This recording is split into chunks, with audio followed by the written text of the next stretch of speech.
Now it's time for Inspirational Women, and we're going to meet Krystal Marx, who is the Executive Director of Seattle Pride. June is just days away, and it is the focal month to celebrate diversity in our communities. There are a couple of major events in the month, and I welcome Krystal being with us as she has a clear and strong voice for all the great work and advocacy that happens every month of the year.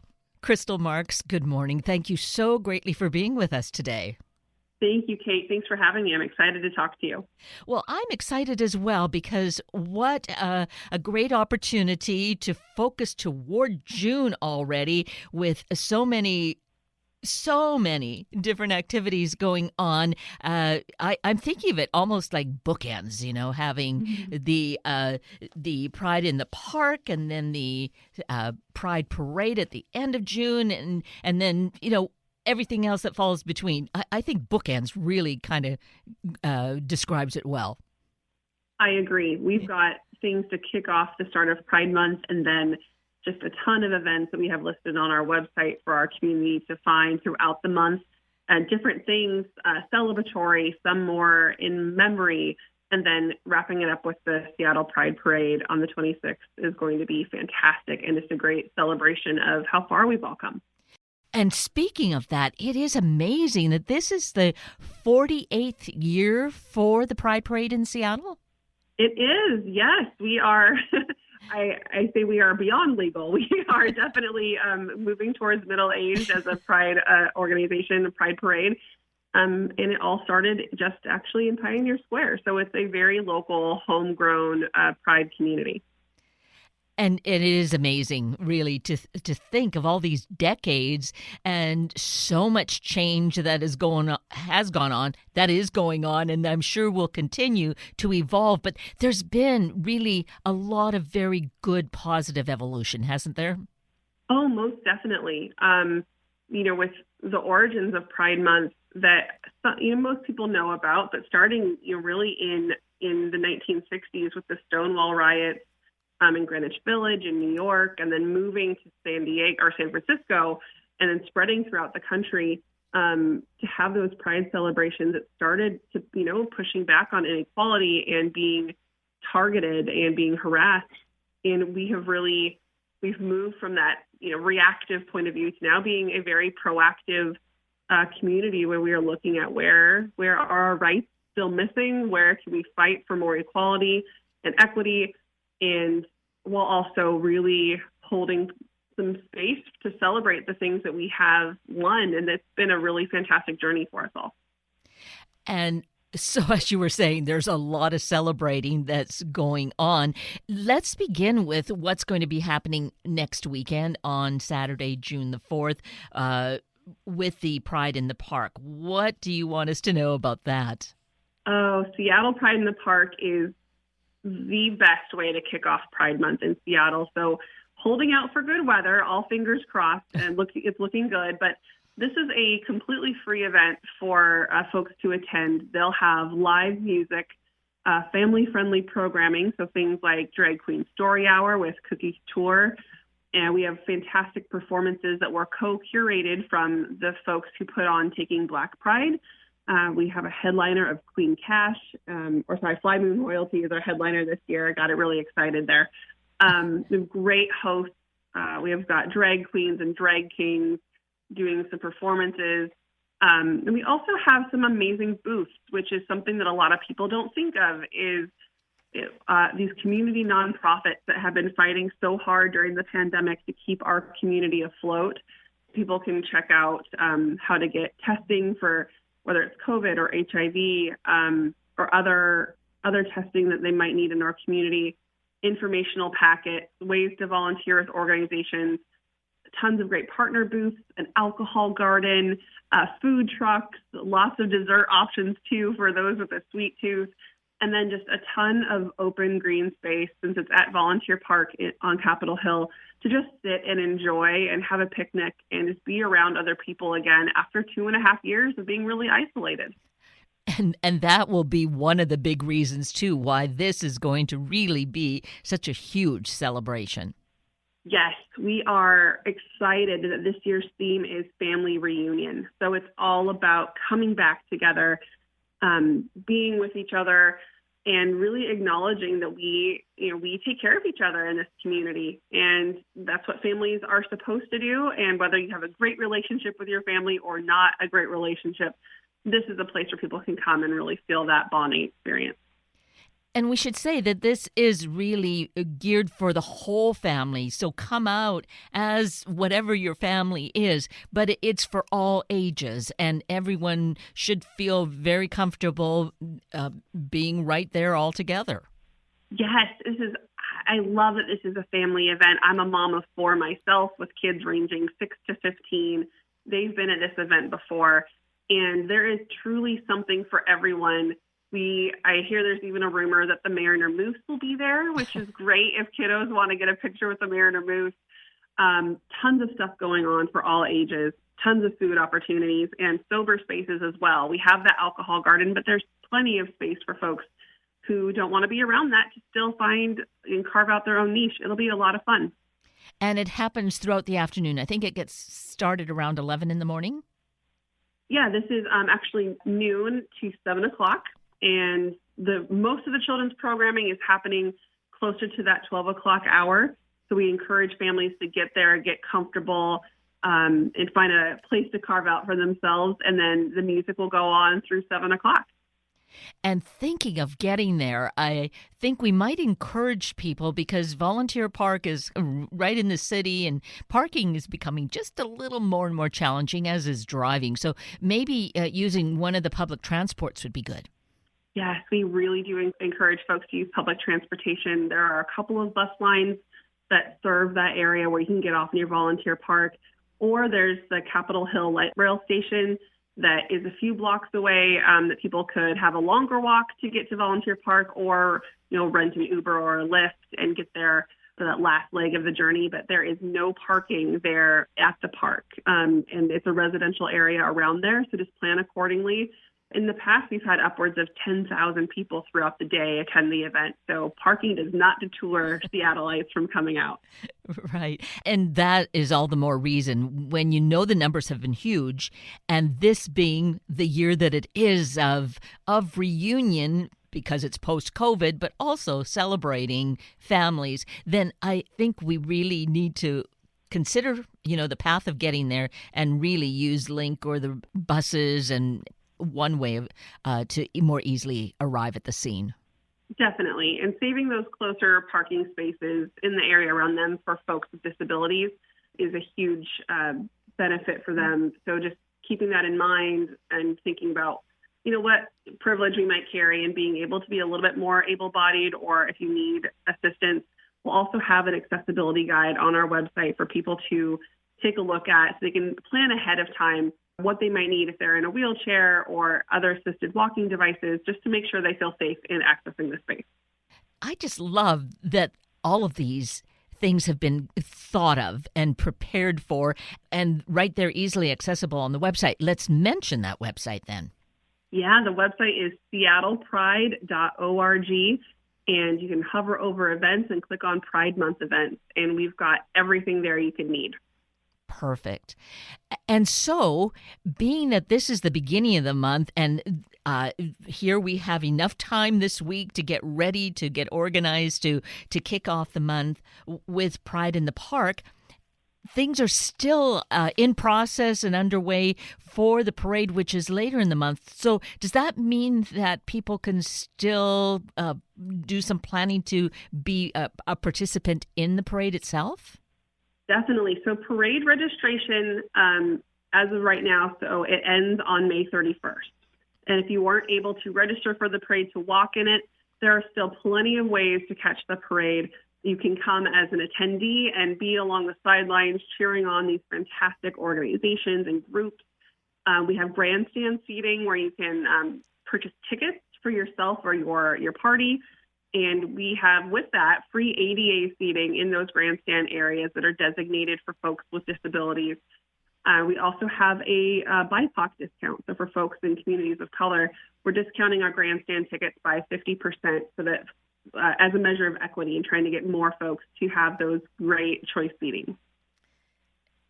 Yeah, I just am so impressed and in awe of all the considerations toward equity and inclusion perhaps stems from this being Seattle Pride. But I think it just really speaks so powerfully about the organization really living its beliefs and its experiences.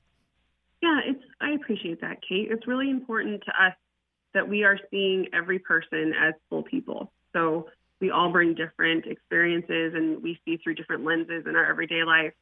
But there are plenty of folks, especially in communities of color and people living with disabilities, that that do not have access to same things as maybe cisgender white folks do. So we use that ability. This is our event. We get to make the rules, which is wonderful. And that means that we get to increase access to those things like really good grandstand seating, making sure there's accessible crossing areas. We even have a food and beverage assistant in the ADA area for people who may want to order food from the food trucks along the parade route, but it's difficult for them to go get it. We've got you covered. People can run your order over to you.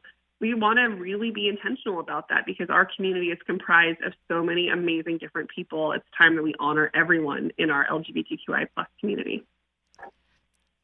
And so I sorry to keep focused on this point, but I think it just is so, again, such a big thing, having that focus coming from, I think, places of experience to bringing the focus to really recognize each individual, as you said, and then to do what you can. The hope is that this is such a model of being what we want to be in the world, what we want to see in the world.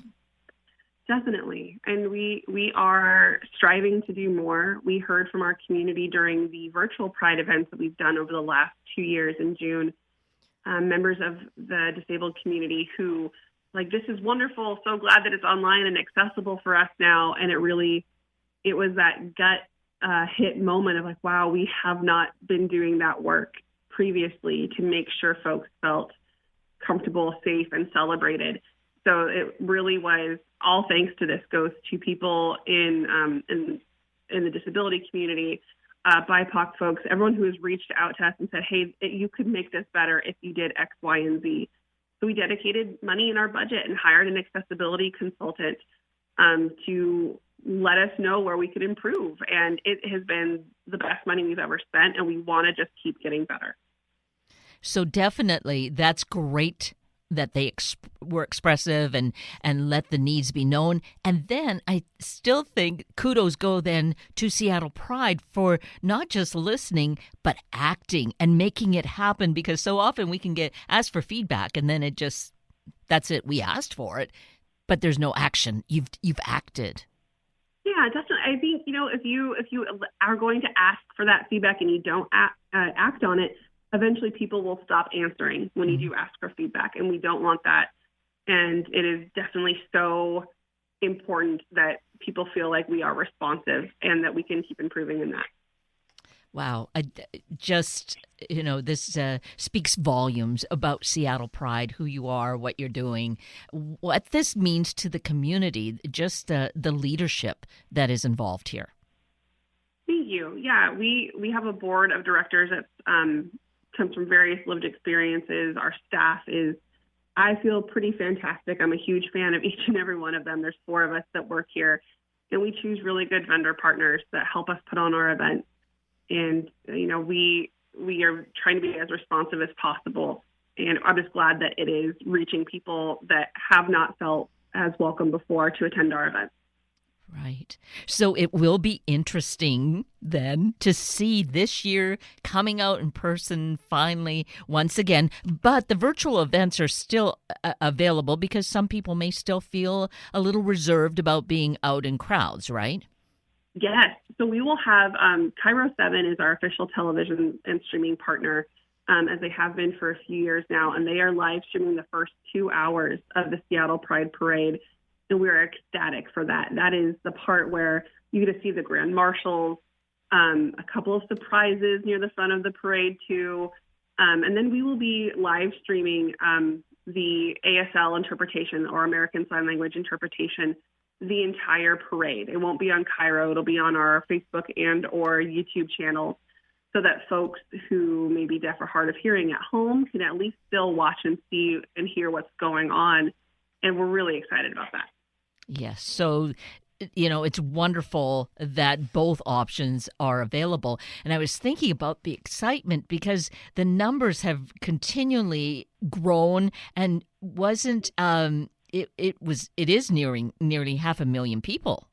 It is, yeah. We estimate around 400,000 people, placing us around the fourth to sixth largest pride parade in the United States, and the largest parade event in Washington State. Wow. Is the largest perhaps San Francisco? Largest is San Francisco, and then New York. They kind of flip-flop every year. San Diego is up there, and then Miami kind of sneaks in every once in a while too. But we are definitely right near the top, which is great. And I think that, again, it speaks to all of the things that you've already shared with us, Krystal, as to what has gone on in this community here in the Puget Sound area, Western Washington, to help it grow and be what it is. Yeah, this is community driven. Everything from who our grand marshals are. We put out the request on social media and invite members of the community to let us know who they think the grand marshals would be for the year. And so we picked who they wanted. We have Geisha Starr and we have Nikita Oliver, two amazing community activists. Geisha is a drag queen, and Nikita has run for office and is a huge activist, and the community loves them. So that's who our grand marshals are. They also picked the theme for the year of family reunion. So this is the whole month is really a celebration of our community, but it's driven by community as well.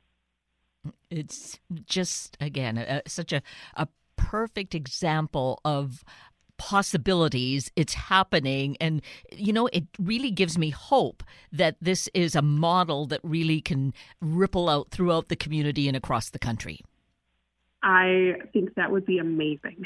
We've got a lot of pride organizations throughout the United States, and we get together on occasion for our pride conferences, which I never knew were a thing, but they were wonderful to attend, and just seeing what everyone is trying to do. And we're really seeing it across the United States as well, what everyone is trying to do to really celebrate every member in their community and to not brush issues under the rug either. So where there's issues of racism, or there's been issues of negative police involvement or over corporatization of pride or other things, everyone's really willing to lean in and do the work to address them. And that gives me a lot of hope as we move forward as the LGBTQI plus community, that our events, our celebrations together, our memorials, everything will be a lot more unified.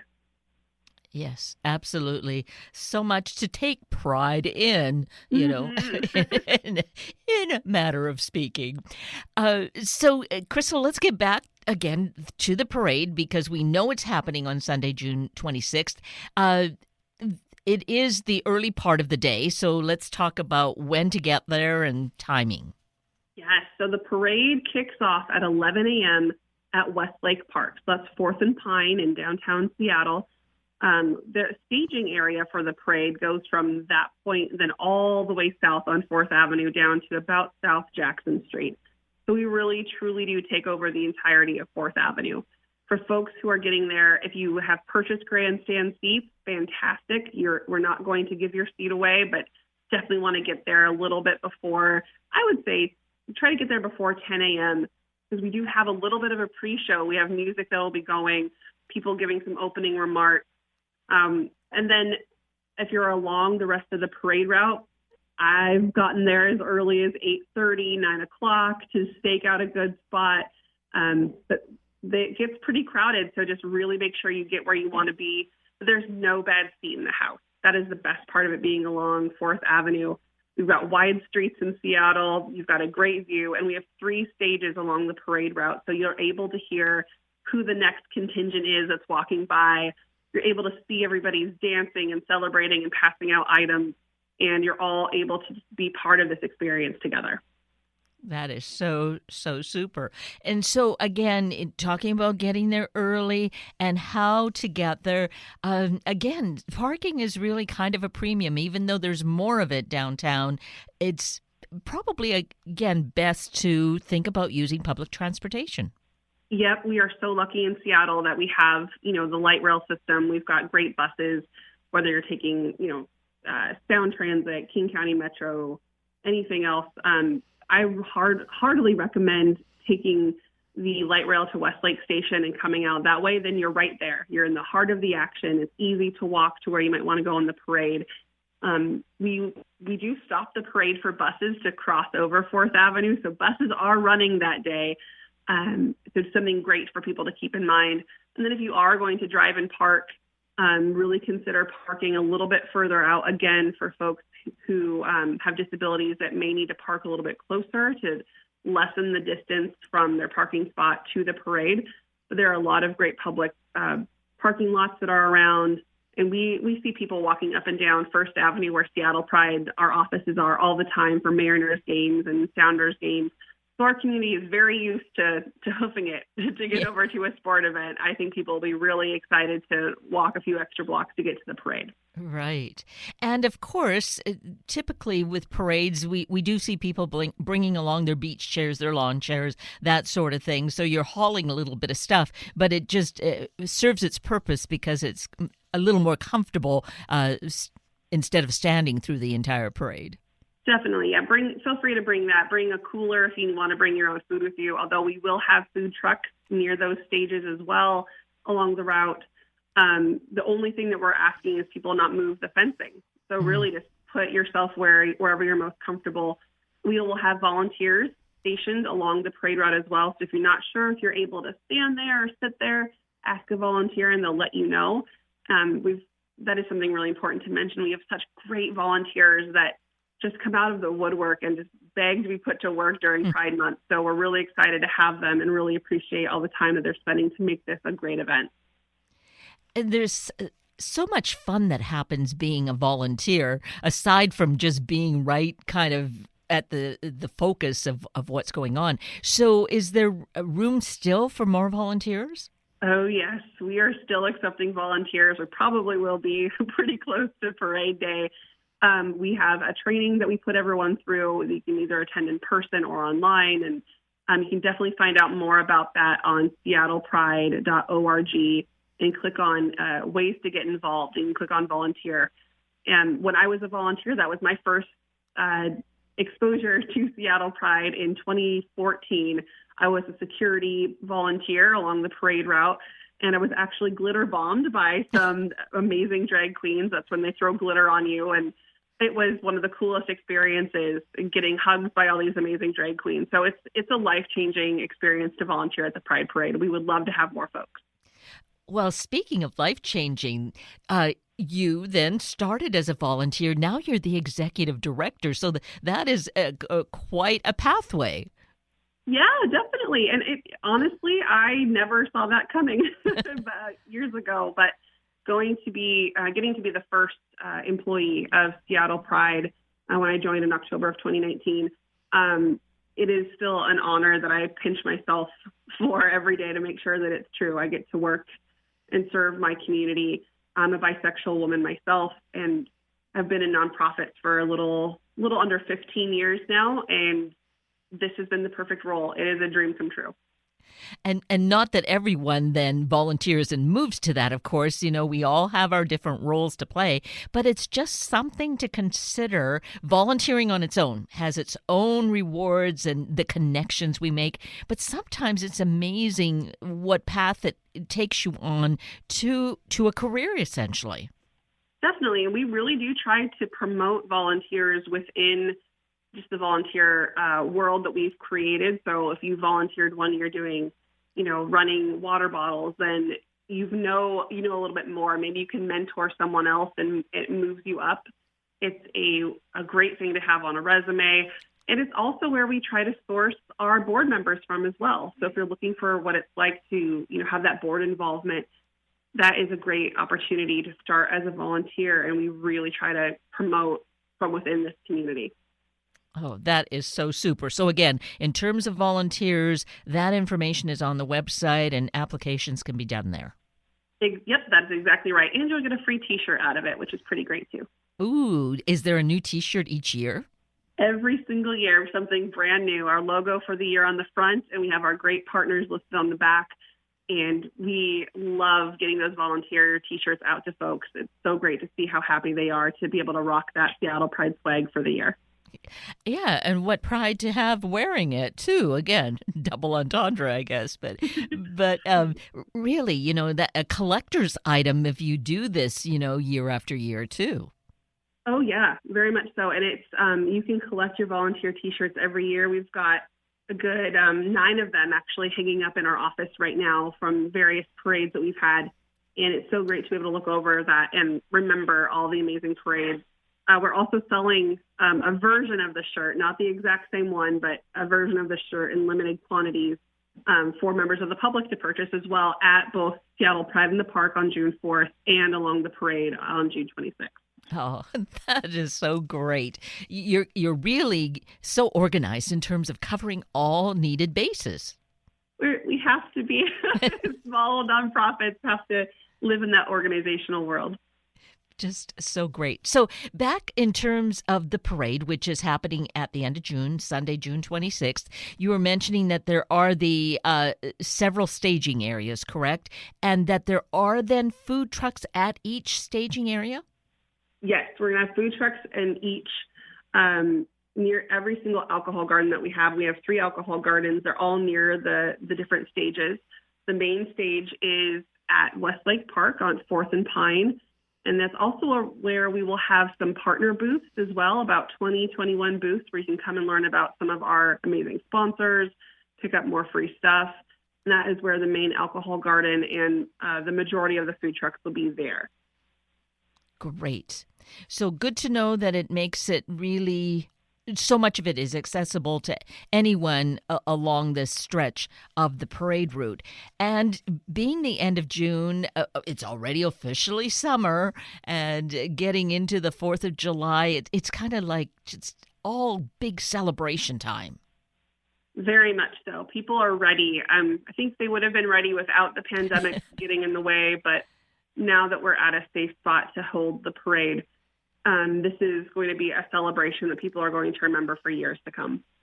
Yeah, just amazing. So that all begins at 11, but get there prior to 11, just to like an hour or so earlier, just to pick your spot, get to it, and get seated so you're ready for the big entry to begin.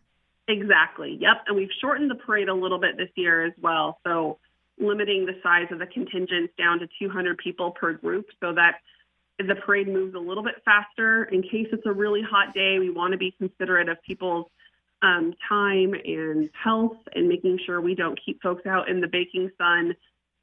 But we also want to make sure that we give enough time for all these amazing community organizations and our partners to walk through and to celebrate and to show their pride.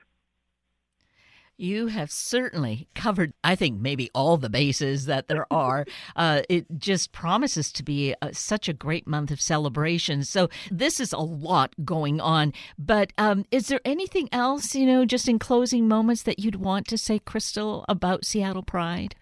Yeah, definitely. I appreciate that. I would say Seattle Pride's work is year-round.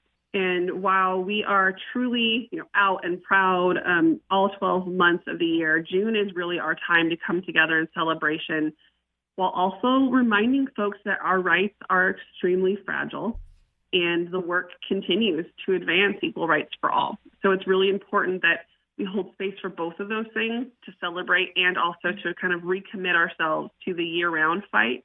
Because as I semi-jokingly say, I'm not just queer in the month of June. I'm here all year. I don't stop, being a bisexual woman because July 1st rolls around. So it is a great thing for everyone to keep in mind that this is just one highlight of the year, but the work continues year round. So important, so well stated. Krystal Marx, I just think you are so wonderful, doing such wonderful work, sharing with us such important information, and in awe, really, of all that Seattle Pride is doing and all you stand for. So thank you for that. And then thank you for taking time with us this morning to give us these important insights. Kate, thank you so much for having me. We so support and appreciate the effort and partnership that you all are showing us, and love that we get to partner with Movement 92.5. It's incredibly important to us. Well, our gratitude to you, Krystal. And again, many thanks. Awesome. Thank you so much for having me. That brings us to the end of a very full hour of Inspirational Women with Krystal Marx and Sunday Morning Magazine with Dr. Gregory Jantz. I'm Kate Daniels, your host, and I greatly appreciate your sharing this hour with me and these special guests. For details you might have missed or information you'd like to know, please just send me an email, kated@warm1069.com, and I will get right back to you. Also, if you'd like to listen again or to share these important stories with your family and friends, find the podcast on our Warm 1069 webpage. Just click on the podcast tab, then either of the show names, and then look for the guest names.